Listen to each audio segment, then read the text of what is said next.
Ikaw na ba? Meron pa po. Ay, si Pwede Daddy. mag-volunteer. Kasi po, Good morning po sa ating lahat.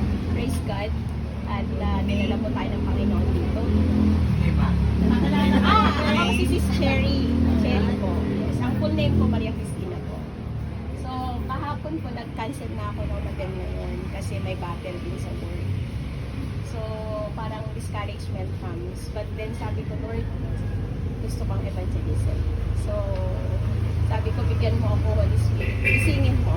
Actually, halos parang hindi ako natulog dahil sa ano. But then sabi ko, bigyan mo ako, isingin mo ako to join the Holy Watch as evangelism.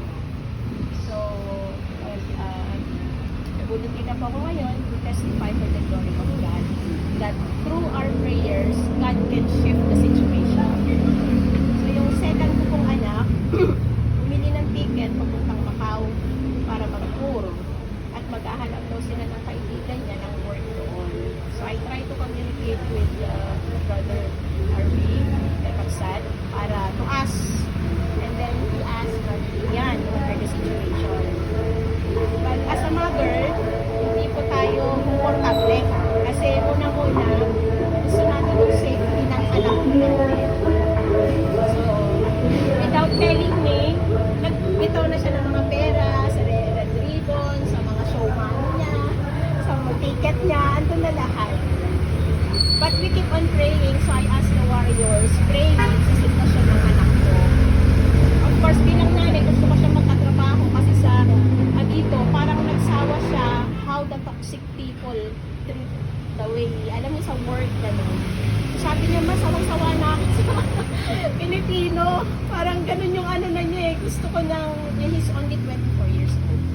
So gusto ko nang ma-open din sa foreigners. Ano, kasi siguro naging ano niya ako because I was 20 years OFW. So siguro bilang nanay tatay nila, parang naging ano niya ako na strong ang nanay ko. Ganun. So parang naging encourage na sa kanya that he can do it also. So praise God, binabalik ko ang pasasalamat at papuri sa Panginoon that really God answers our prayer. So dapat ang flight ko niya last 25, hindi natuloy. So na-extend ng 31. And then the other day ko yata yun,